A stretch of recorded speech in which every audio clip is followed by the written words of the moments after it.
സുഹൃത്തുക്കളെ 10 മിനിറ്റ്സ് മൂവിയിലേക്ക് സ്വാഗതം. ഇന്ന് നമ്മൾ കാണാൻ പോകുന്നത് നിങ്ങൾ ഇതുവരെ കാണാത്ത ഒരു വ്യത്യസ്തമായ സയൻസ് ഫിക്ഷൻ മൂവിയാണ്. Movie name house mate. ആദ്യത്തെ സീനിൽ ഹീറോ കാർത്തിക് ഒരു ഫ്ലാറ്റ് വാങ്ങുന്ന പോലെയാണ് കാണിക്കുന്നത്. അവൻ ഒരുപാട് കഷ്ടപ്പെട്ടിട്ടാണ് ഈ വീട് വാങ്ങുന്നത്. ആ രജിസ്ട്രേഷൻ സമയത്ത് ഒരുപാട് തടസ്സങ്ങൾ അനുഭവപ്പെട്ടു. അതായത് ആ പേപ്പറിൽ ഇങ്ക് വീഴുന്നതും എല്ലാം കഴിഞ്ഞ് ചാവി വാങ്ങുമ്പോൾ താഴെ വീഴുന്നതും ഒക്കെ. പക്ഷെ നമ്മുടെ ഹീറോ കാർത്തിക് ഇതൊന്നും കാര്യമാക്കിയില്ല. അങ്ങനെ അവൻ ഫ്ലാറ്റ് ഒക്കെ സ്വന്തമാക്കിയിട്ട് പിന്നെ നേരെ പോകുന്നത് അവന്റെ പെണ്ണിന്റെ വീട്ടിലേക്കാണ്. ഇതാണ് അനു, കാർത്തിക്കിന്റെ ലവർ. അതായത് കാർത്തിക് കുറച്ച് ദിവസങ്ങൾ മുമ്പ് അനുവിന്റെ വീട്ടിലായിരുന്നു വാടകയ്ക്ക് താമസിച്ചിരുന്നത്.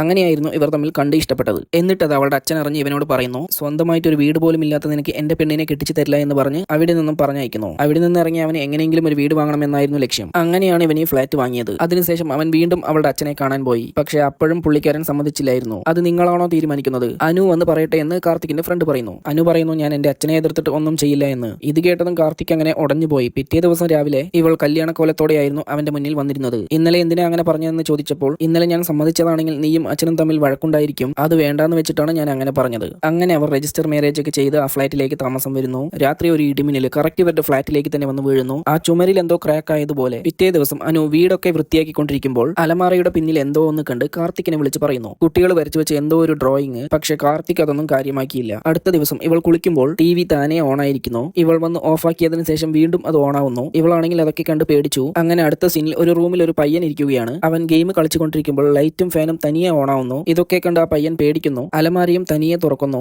ഈ പയ്യൻ നല്ലപോലെ പേടിച്ചു. അടുത്ത സീനിൽ ഇവളുടെ വീട്ടിലും അതുപോലെ തന്നെ തനിയെ ഫാൻ ഓണാവുന്നു. ടാപ്പിലെ വെള്ളം ആരോ തുറന്നടയ്ക്കുന്നത് പോലെ എല്ലാം താനേ നടക്കുന്നു എന്ന് കാർത്തിക്കിനോട് പറയുന്നു. പക്ഷേ കാർത്തിക് ഇതൊന്നും വിശ്വസിക്കുന്നില്ല. നീ വെറുതെ ആവശ്യമില്ലാതെ പേടിക്കണ്ട എന്ന് പറയുന്നു. അടുത്ത സീനിൽ ഇവിടെ രമേശും വിജിയും തന്റെ മകൻ മഹി എന്തോ കണ്ട് പേടിച്ചു എന്ന് ഡോക്ടറെ കാണാൻ വന്നിരിക്കുന്നു. മഹി വീട്ടിൽ പ്രേതമുണ്ടെന്ന് പറഞ്ഞപ്പോൾ അങ്ങനെയൊന്നുമില്ല, അതൊക്കെ വെറും കട്ടുകഥകളാണെന്ന് പറയുന്നു. പക്ഷെ എന്നിട്ടും മഹി സമ്മതിക്കുന്നില്ല, ഞാൻ കണ്ടു എന്ന് പറയുന്നു. അവസാനം ഡോക്ടർ ഒരു കാര്യം പറയുന്നു, ഇനി അങ്ങനെ ആരെങ്കിലും വന്നാൽ ആരെങ്കിലും ഉണ്ടോ എന്ന് ചോദിക്കുക, അല്ലെങ്കിൽ എഴുത് എന്ന് പറയുന്നു മഹിയോട്. അടുത്ത സീനിൽ അനു ഫ്ലാറ്റിന് പുറത്ത് വന്ന് അയൽവാസികളോട് ചോദിക്കുന്നു, ഞങ്ങളുടെ ഫ്ലാറ്റിൽ ഇതിനു മുമ്പ് എന്തെങ്കിലും അമാനുഷ്യമായിട്ട് സംഭവിച്ചിട്ടുണ്ടോ എന്ന്. ഇത് കേട്ട ആ പച്ചക്കറി വിൽക്കാൻ വന്ന ആള് അവളെ വിളിച്ച് കാര്യം പറയുന്നു. ഇതിനു മുമ്പ് അവിടെ ഒരു ഫാമിലി ഉണ്ടായിരുന്നു, അവരൊക്കെ ഒരു ആക്സിഡന്റിൽ മരിച്ചുപോയി, അവരുടെ ആവി ഇപ്പോഴും അവിടെ ഉണ്ടെന്നൊക്കെയാണ് പറയുന്നത്. പിറ്റേ ദിവസം അവൾ ഫ്ലാറ്റിൽ ഇരിക്കുമ്പോൾ അവിടെ എന്തൊക്കെയോ അസംഭാവിതം നടക്കുന്നു. അവൾ നല്ലപോലെ പേടിച്ചു. ഓടി രക്ഷപ്പെടാം എന്ന് നോക്കുമ്പോൾ ഡോറും ക്ലോസ് ആയി. അവൾ അവിടെ തന്നെ മയങ്ങി വീണു. ഇതറിഞ്ഞ് കാർത്തിക് ഓഫീസിൽ നിന്നും ഫ്ലാറ്റിലേക്ക് വന്നു. എന്താ സംഭവിച്ചതെന്ന് ചോദിച്ചപ്പോൾ അവൾ പറയുന്നുണ്ട്, ഈ വീട്ടിൽ എന്തൊക്കെയുണ്ട്, ആ ഡ്രോയിങ് ആണെങ്കിലും കൂടി വരുന്നുണ്ട്. പക്ഷെ കാർത്തിക് ആണെങ്കിൽ അപ്പോഴും അത് വിശ്വസിക്കുന്നില്ല.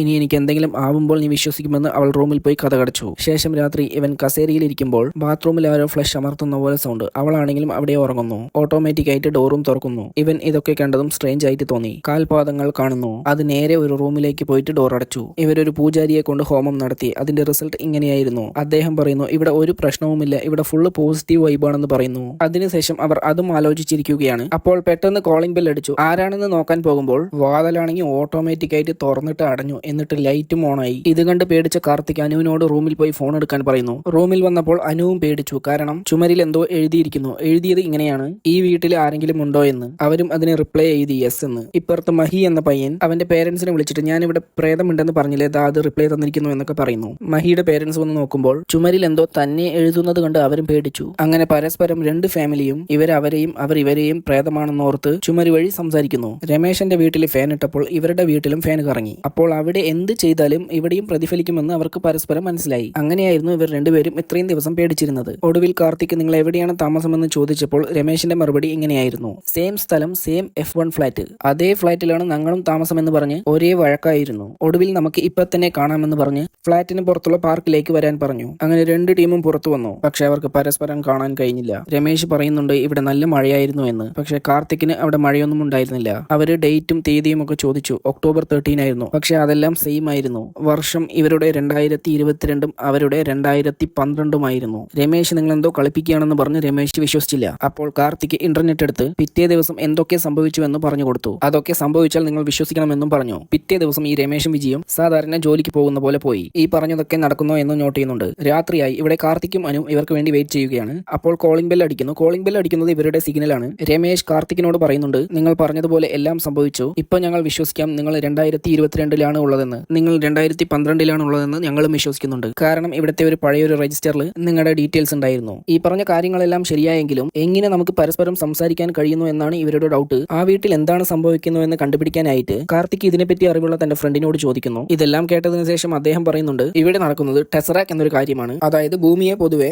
3 ഡൈമെൻഷൻ സ്പേസ് ആയിട്ടാണ് തിരിച്ചിരിക്കുന്നത്, XYZ പറഞ്ഞിട്ട്. എന്നാൽ ഇതൊന്നുമല്ലാതെ നാലാമതൊരു ഡൈമെൻഷനും ഉണ്ട്. അതാണ് ടെസറാക്ട്. നമ്മുടെ രമേശിനും വിജിയും ഇതിനെപ്പറ്റി അറിവുള്ള ഒരു സ്ത്രീയോടും ചോദിക്കുന്നുണ്ട്. സമയവും സ്ഥലവും വ്യത്യസ്തമാണെങ്കിലും ഒരു വോം ഹോൾ മൂലം ഇത് രണ്ടിനെയും കണക്ട് ആക്കുന്ന രീതിയാണ് ടെസറാക്ട്. അവർക്ക് മനസ്സിലാകുന്ന രീതിയിൽ പറയുകയാണെങ്കിൽ ഒരു പേപ്പർ എടുത്തിട്ട് 2012 എന്നും 2022 എന്നും എഴുതിയിട്ടുണ്ട്. രണ്ടിന്റെയും ഇടയിൽ 10 വർഷത്തിന്റെ ഗ്യാപ്പ് ഉണ്ട്. പക്ഷേ ഈ പേപ്പർ മടക്കുന്ന സമയത്ത് 2012ഉം 2022ഉം ഈ 2 പോയിന്റും ഒരേ സ്ഥലത്തേക്ക് വരുന്നുണ്ട്. ഇതിനെയാണ് ടെസറാക്ട് എന്ന് പറയുന്നത്. അതുകൊണ്ടാണ് കാർത്തിക്കിന്റെ വീട്ടിൽ എന്ത് മാറ്റങ്ങൾ വന്നാലും അത് 2012ൽ താമസിക്കുന്ന രമേശിന്റെ വീട്ടിലും നടക്കുന്നത്. 2022ൽ അനുവും കാർത്തിക്കും താമസിക്കുന്ന പോലെ 2012ൽ രമേശും വിജിയും താമസിച്ചിട്ടുണ്ട്. എന്നാൽ അവിടെ വലിയൊരു സയന്റിഫിക് സ്ട്രേഞ്ച് നടന്നു. അതുകൊണ്ട് തന്നെ ഈ 2 ഫാമിലീസ് തമ്മിലുള്ള ടൈം ഗ്യാപ്പ് ഇല്ലാതെയായി. രണ്ടും ഒരേ ടൈമിലേക്ക് വന്നു. അതിന്റെ ഫലമായി 2012ലുള്ള രമേശും 2022ലുള്ള കാർത്തിക്കും ഒരേ സ്പേസ് ഷെയർ ചെയ്യുന്ന രീതിയിൽ ഒരു ടെസറാക്ട് രൂപം കൊണ്ടു. ഒരേ സമയം ഒരു വീട്ടിൽ 2 ഫാമിലീസ് താമസിക്കുന്നു. 2 പേർക്കും പരസ്പരം കാണാൻ കഴിയില്ല. പക്ഷേ കോമൺ ആയിട്ടുള്ള സാധനങ്ങളെല്ലാം തന്നെ അവർക്ക് ഉപയോഗിക്കാൻ കഴിയും. 2012ൽ രമേശും വിജിയും ഉപയോഗിച്ച സാധനങ്ങളാണ് ഇപ്പോഴും ഇവിടെ കിടക്കുന്നത്.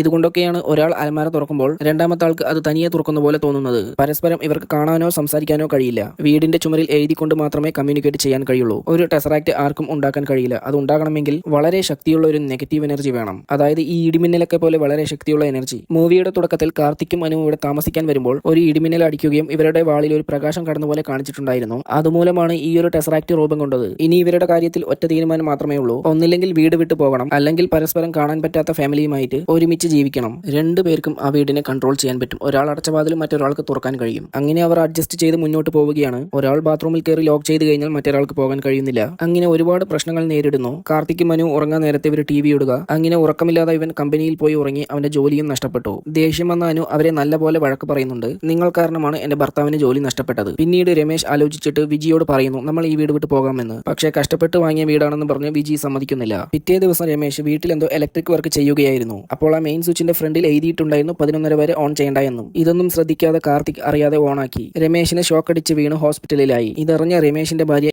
ഇവരെ വന്ന് നല്ലപോലെ ചീത്ത പറയുന്നു. അവസാനം അനു കാർത്തിക്കിനോട് പറയുന്നുണ്ട് നമുക്ക് ഈ വീട് വെക്കാം. അവിടെ ഒരു ചെറിയ പയ്യനടക്കമുള്ളതല്ലേ, അവരുടെ സേഫ്റ്റിയും നോക്കണ്ടേ. അതുകൊണ്ട് വീട് വെക്കാൻ തീരുമാനിച്ചു. പിറ്റേ ദിവസം വീട് നോക്കാനായിട്ട് ഒരാൾ വരുന്നുണ്ട്. അതുകൊണ്ട് രമേശിന്റെ അടുത്ത് അനു പറയുന്നുണ്ട് 6 മണി വരെ നിങ്ങളൊന്ന് പുറത്തു പോകണമെന്ന്. അദ്ദേഹം വന്ന് വീടൊക്കെ ചെക്ക് ചെയ്ത് നോക്കി കുറെ നേരം കിടന്നു. അപ്പോഴേക്കും രമേശിന്റെ ഫാമിലി എത്തി. കഥകൊക്കെ തന്നെ തുറക്കുന്നത് അദ്ദേഹം കാണുന്നു. കൈ കഴുകാനായിട്ട് കൊണ്ടുപോകുമ്പോൾ ഓട്ടോമാറ്റിക്കായി ടാപ്പിൽ നിന്നും വെള്ളം വരുന്നു. അപ്പോൾ അനു സെൻസറാണ് അതാണ് ഇതാണ് പറഞ്ഞിട്ട് സമാളിക്കുന്നു. അപ്പോൾ അദ്ദേഹം റൂമിലേക്ക് പോയിട്ട് ആ എഴുതിയതൊക്കെ കാണുന്നു. അപ്പോൾ വിജി മഹിയുടെ ബർത്ത്ഡേ ഫംഗ്ഷൻ ആണ് എന്ന് എഴുതുന്നതൊക്കെ അദ്ദേഹം കണ്ടു പേടിച്ചു. അങ്ങനെ അദ്ദേഹം ഫ്ലാറ്റ് വാങ്ങാണ്ട് ഓടിപ്പോയി. അങ്ങനെ കാർത്തിക് തന്റെ വീട് വിൽക്കാൻ പറ്റാത്ത വിഷമത്തിലിരിക്കുമ്പോൾ അവിടെ താമസിക്കുന്ന ഒരാൾ തന്നെ എന്റെ അളിയന് ഒരു ഫ്ലാറ്റ് വേണം, നിന്റെ ഫ്ലാറ്റ് ഞങ്ങൾ എടുത്തോളാം എന്ന് പറയുന്നു. കാർത്തിക്കിന് നല്ല സന്തോഷമായി. പിറ്റേ ദിവസം കാർത്തിക്കും ഫ്രണ്ടും ബെഡിലിരുന്ന് എന്തോ ഡോക്യുമെന്റ്സ് ഒക്കെ ചെക്ക് ചെയ്യുകയാണ്. അപ്പോൾ ഇവിടെ രമേശ് ബെഡിൽ വെച്ച് ഇസ്തിരി എടുക്കുകയാണ്. കാർത്തിക്കും ഫ്രണ്ടും പുറത്തുപോയി. ആരോ വിളിച്ചു എന്ന് പറഞ്ഞ് രമേശ് ഇസ്തിരിപ്പെട്ടി നിർത്തിവെച്ച് പുറത്തുപോയി. ആ ഇസ്തിരിപ്പെട്ടി ബെഡിൽ വീണ് ബെഡ് മൊത്തം കത്തിക്കരിക്കട്ടെയായി. കാർത്തിക് ഇത് എങ്ങനെ സംഭവിച്ചെന്ന് ആലോചിക്കുമ്പോൾ രമേശ് അവരോട് പറയുന്നുണ്ട് ഇസ്തിരിപ്പെട്ടി ബെഡിൽ വീണ് തീ പിടിച്ചു, നിങ്ങൾ സേഫ് അല്ലേ എന്ന്. ഡോക്യുമെന്റ് ഒക്കെ കത്തിയത് കൊണ്ട് ആ വീടെടുക്കാൻ വന്ന ആളും വേണ്ട എന്ന് പറഞ്ഞ് തിരിഞ്ഞുപോയി. അനു ആണെങ്കിൽ കാർത്തിക്കിന് ജോലി പോയത്, അയാൾക്ക് ഷോക്ക് അടിച്ചത്, ഇപ്പോൾ തീ കത്തിയത് എല്ലാം ആലോചിച്ച് ഇനി ഇവിടെ നിന്നാൽ ശരിയാവില്ല എന്ന് പറഞ്ഞ് കാർത്തിക്കിനെയും വിളിച്ച് പുറത്തു പോകാൻ നോക്കുന്നു. പക്ഷേ കാർത്തിക് വീട് വിൽക്കാതെ എവിടെയും വരാൻ പറ്റില്ല എന്ന് പറയുന്നു.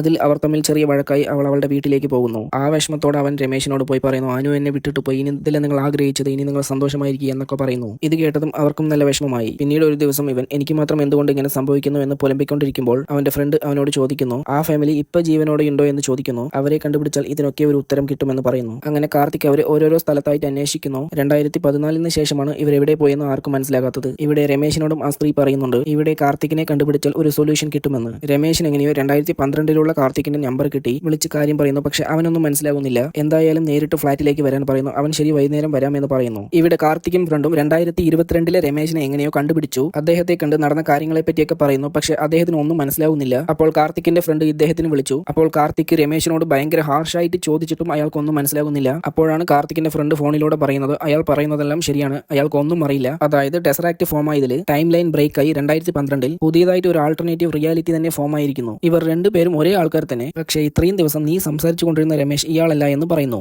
ഇത് കേട്ടതും കാർത്തിക് അങ്ങനെ വിഷമിച്ച് എന്ത് ചെയ്യണമെന്നറിയാതെ അവിടെ നിന്ന് പോകുന്നു. പോകാൻ നേരത്ത് രമേശ് അവിടേക്ക് വന്നു. നിങ്ങൾ പറയുന്നതെല്ലാം സത്യമാണോ എന്ന് ചോദിച്ചിട്ട് 2022 രമേശും വിജിയും ആ വീട്ടിലേക്ക് പോകുന്നു. ഇവരും പോയി ആ ചുമരിലൂടെ 2012 രമേശിനോട് സംസാരിക്കുന്നു. പക്ഷേ അവർക്ക് ഇവരെ വിശ്വാസമായില്ല. കാരണം നമ്മളെ പുറത്താക്കാനുള്ള എന്തോ പരിപാടിയാണെന്ന് അവർ കരുതി. ശേഷം 2022 രമേശ് ചോദിക്കുന്നു, നമ്മൾക്ക് മാത്രം അറിഞ്ഞ ഒരു രഹസ്യം നിങ്ങൾ ചോദിക്കാതെ പറയാമെന്ന്. ആ ചോദ്യത്തിന് ഇവർ കൃത്യമായിട്ട് ആൻസർ കൊടുത്തതിന് ശേഷം അവർ ഇവരെ വിശ്വസിക്കുന്നു. ശേഷം 2012 രമേശ് 2022 രമേശിനോട് ചോദിക്കുന്നു, 2022 നമ്മുടെ ജീവിതം എങ്ങനെയുണ്ട്, മഹി എങ്ങനെയുണ്ട്, എന്തായി എന്നൊക്കെ ചോദിക്കുന്നു. മഹീനെ കുറിച്ച് ചോദിച്ചതും അവർ ഷോക്കായി. 2022 വിജി അവരോട് ചോദിക്കുന്നു, മഹി എവിടെയെന്ന്. മഹി പുറത്ത് കളിക്കാൻ പോയി എന്ന് പറയുന്നു. വിജി ടെൻഷനായിട്ട് അവരോട് പറയുന്നു, പെട്ടെന്ന് പോയി മഹീനെ രക്ഷിക്കുക, ഇന്ന് അവൻ ഒരു ആക്സിഡന്റ് നടക്കും. അതിനുശേഷം അവൻ കോമയിൽ പോയി, ഇപ്പോൾ അവൻ ജീവനോടെ ഇല്ല എന്ന് പറഞ്ഞതും 2012 വിജി രമേശും പേടിച്ചിട്ട് അവനെ രക്ഷിക്കാൻ ഓടുന്നു. മഹി അവന്റെ കളിപ്പാട്ട മരത്തിൽ കുടുങ്ങി എന്ന് പറഞ്ഞ് മരത്തിലേക്ക് കയറി പെട്ടു. ഇത് കണ്ട രമേശും വിജിയും അവനെ രക്ഷിക്കാനായിട്ട് ഓടി വരുന്നു. വൈകുന്നേരം വരാ എന്ന് പറഞ്ഞില്ലേ, 2012 കാർത്തിക്കും അവിടെ വന്നിരുന്നു. ഇവിടെ ഇവരെല്ലാവരും വെയിറ്റ് ചെയ്യുകയാണ് മഹീനെ രക്ഷിച്ചോ എന്ന് അറിയാനായിട്ട്. ഒടുവിൽ 2012 രമേശും മഹി വന്നു എന്ന് പറയുന്നു. ഇത് കേട്ടതും എല്ലാവരും സന്തോഷപ്പെട്ടു. 2022 രമേശും വിജിയും ഭയങ്കര സന്തോഷമായിരുന്നു. തന്റെ മരിച്ചുപോയ മകനെ കിട്ടിയതുപോലെയായിരുന്നു അവർക്ക്. ശേഷം രമേശ് കാർത്തിക്കിനോട് പറയുന്നു, നിങ്ങൾ അവരോട് സംസാരിച്ച് ഈ വീട് നിങ്ങൾക്ക് തന്നെ തരാൻ പറയാമെന്ന് പറയുന്നു. പക്ഷേ കാർത്തിക് അത് വേണ്ട എന്ന് പറയുന്നു. ഈ വീട്ടിൽ നിങ്ങൾ ഇരിക്കുന്നതാണ് ശരിയെന്ന് പറയുന്നു. കാരണം വീണ്ടും നിങ്ങളുടെ മകന്റെ കൂടെ ജീവിക്കാൻ ഈ പ്രപഞ്ചം തന്നെ ഒരു ചാൻസ് തന്നിരിക്കുന്നു. അതുകൊണ്ട് നിങ്ങൾ ഇവിടെ ഇരിക്കണമെന്ന് പറഞ്ഞ് ചാവി അവരുടെ കയ്യിലേക്ക് കൊടുക്കുന്നു. സുഹൃത്തുക്കളെ, ഈ മൂവി ഇതോടെ അവസാനിക്കുന്നു. ഇതുപോലുള്ള മൂവികൾക്കായി ചാനൽ സബ്സ്ക്രൈബ് ചെയ്യുക.